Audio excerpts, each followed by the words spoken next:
मिका सिंह, भारत के ऑपरेशन सिंदूर के बाद से पाकिस्तान में खौफ पसरा हुआ है। पाकिस्तान को एक तरफ भारत की वजह से वहां पर मौजूद आतंकी ठिकानों पर जिस तरह से हमला किया है उसका खौफ सता रहा है, तो दूसरी ओर पाकिस्तान की टेंशन पीओके को लेकर भी लगातार बढ़ती जा रही है। मुल्ला मुनीर और कठपुतली शहबाज को भी इस बात का यकीन हो गया है कि भारत अब पीओके लेकर रहने वाला है और पीओके को अपने हाथ से जाता देखकर पाकिस्तान ने अब एक नया दांव चला है।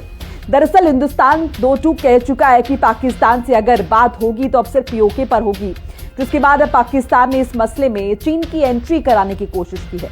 लेकिन जिस तरह से भारत के जवाबी हमले से पाकिस्तान को चीन बचा नहीं पाया है, उसी तरह से पीओके को लेकर भी चीन पाकिस्तान की कोई मदद नहीं कर पाएगा और भारत इस बार पाकिस्तान से हर हाल में पीओके लेकर रहेगा। देखिए हिंदी खबर की ये स्पेशल रिपोर्ट। भारत का प्लान पीओके, शहबाज मुनीर चीन भरोसे। पाकिस्तान को भी यकीन, अब पीओके बचाना नामुमकिन।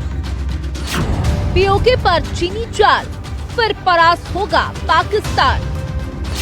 पीओके विवाद में पाकिस्तान ने करा दी चीन की एंट्री।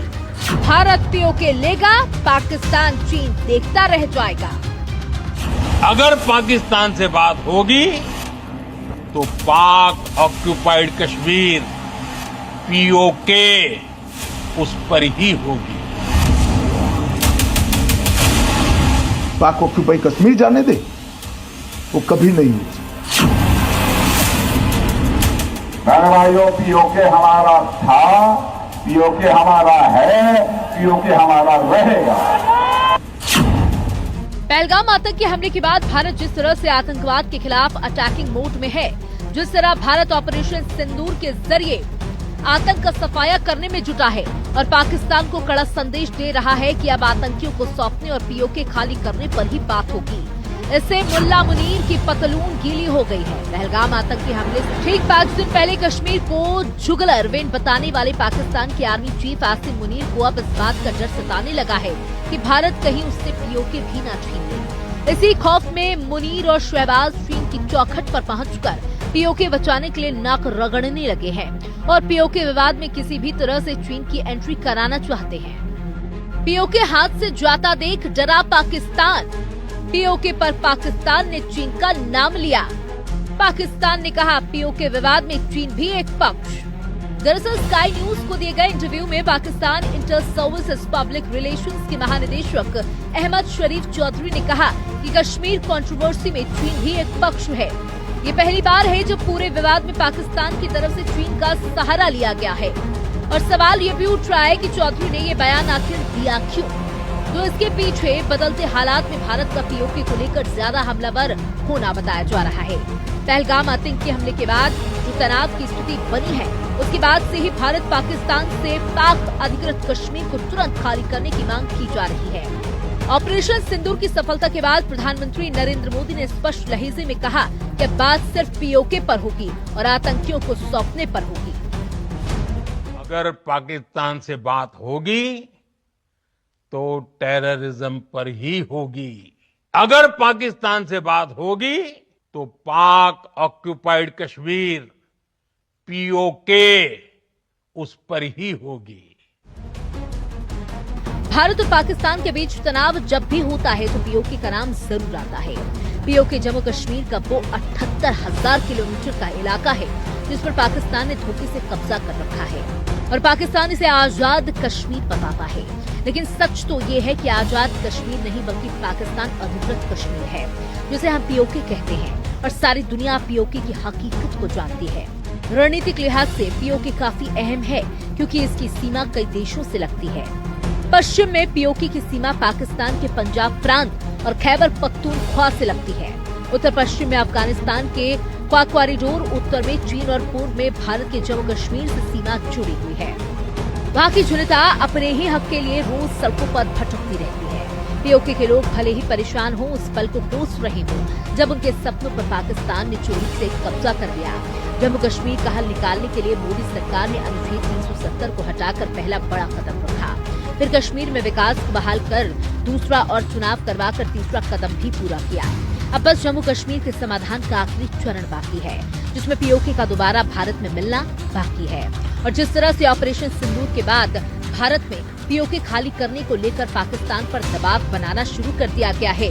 प्रधानमंत्री मोदी से लेकर रक्षा मंत्री राजनाथ सिंह और विदेश मंत्री एस जयशंकर पाकिस्तान से पीओके खाली करने के लिए कह चुके हैं। उससे आतंकिस्तान में खलबली सी मची हुई है। इसका खामियाजा अब उसको भारी कीमत करके भुगतना पड़ा है और यह कीमत यदि आतंकवादी वारदातें चलती रही तो लगातार यह बढ़ने ही वाली है।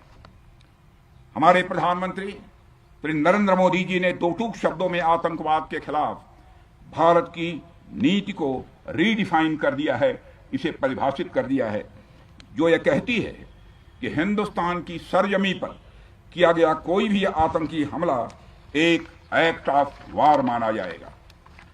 दोनों देशों में जो अंडरस्टैंडिंग बनी है फिलहाल वह इसी बात को लेकर है कि सरहद पार से कोई बेजा हरकत अब नहीं की जाएगी।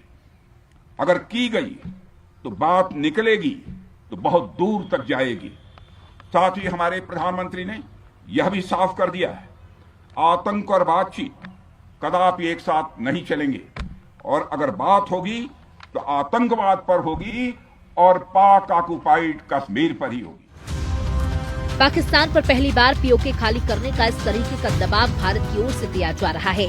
सवाल ये उठ रहा है कि अब तक पाकिस्तान अधिकृत कश्मीर का मुद्दा भारत और पाकिस्तान के बीच का रहा। ऐसे में पाकिस्तान ने 73 साल बाद इसमें चीन की एंट्री क्यों कराई? तो पाकिस्तान के इस दांव के पीछे दो बड़ी वजह मानी जाती है। पाकिस्तान की सरकार इस लड़ाई को मजबूत करने के लिए चीन का सहारा ले रही है। चीन पाकिस्तान का सबसे बड़ा दोस्त है। हालिया विवाद में पाकिस्तान को चीन ने खुलकर सपोर्ट किया था। इतना ही नहीं, पाकिस्तान ने पिछले 5 साल में जितने भी हथियार खरीदे उनमें से 81% चीनी है। चीन का ही एयर डिफेंस सिस्टम वर्तमान में पाकिस्तान में एक्टिव है। ऐसे में सहयोग को और मजबूत करने के लिए कश्मीर के विवाद में पाकिस्तान ने चीन को घसीट लिया। दूसरा, पाकिस्तान अधिकृत कश्मीर में चीन ने इन्वेस्ट कर रखा है। ये इन्वेस्टमेंट करीब $300 मिलियन तक का है। ऐसे में अगर यहाँ पर भारत कोई एक्शन लेता है तो उसका सीधा नुकसान चीन को ही होगा। चीन की एंट्री कराने की एक बड़ी वजह यह भी है कि पाकिस्तान चीन का दांव खेलकर किसी भी तरह से पीओके को बचाने की कोशिश कर रहा है। लेकिन जिस तरह से भारत ने ऑपरेशन सिंदूर के जरिए पाकिस्तान में मौजूद आतंकी ठिकानों को मिट्टी में मिला दिया, जिस तरह से भारत ने पाकिस्तान में घुसकर उसकी सैन्य तैयारियों को महज 23 मिनट में हवा निकाल कर रख दी, उसी तरीके से भारत पीओके भी ले लेगा और पाकिस्तान और चीन देखता रह जाएगा। Our relations, our dealings with them will be bilateral and strictly bilateral. That is a national consensus for many years, and there is absolutely no change in that consensus that dealings with Pakistan will be bilateral. Prime Minister made it very clear that the only talks with Pakistan will be on terror. That Pakistan has a list of terrorists who need to be handed over. They have to shut down the terrorist infrastructure. They know what to do. We are prepared to discuss with them what is to be done on terrorism. Those are the talks which are feasible. The Indus Waters Treaty is held in abeyance and will be continued to be held in abeyance until cross-border terrorism by Pakistan is credibly and irrevocably stopped. So, sometimes the Kashmir issue has been brought up. Again, the only thing which remains to be discussed on Kashmir is the vacation of illegally occupied Indian territory in Pakistan occupied Kashmir. We are open to discussing that with Pakistan. PoK के सवाल पर गृह मंत्री अमित शाह संसद में ये कह चुके हैं कि पीओके भारत का है और उसे भारत में मिलाकर ही दम लेंगे।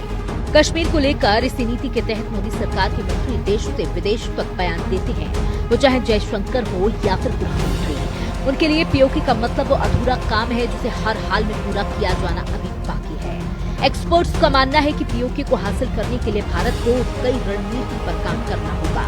इसमें कूटनीतिक, सैन्य, राजनीतिक और आर्थिक पहलू भी शामिल रहेंगे। और इस वक्त पाकिस्तान के खिलाफ इन सभी मोर्चों पर भारत फ्रंट फुट पर बैटिंग कर रहा है। यहाँ तक कि ऑपरेशन सिंदूर के दौरान चीन और तुर्की के हथियार भी पाकिस्तान को तबाही और बर्बादी से बचा नहीं पाए। ऐसे में पाकिस्तान पीओके विवाद में चाहे पाकिस्तान के साथ चीन ही क्यों न आ जाए, भारत के सामने कोई भी टिक नहीं पाएगा। अब पाकिस्तान ज्यादा दिन तक पीओके को बचा नहीं पाएगा और जल्द ही पाकिस्तान अधिकृत कश्मीर यानी पीओके भारत का अभिन्न अंग बन जाएगा। हिंदी खबर की स्पेशल MP लाइव टीवी आपको रखे अपडेट, सच जो हम आपको बताएंगे।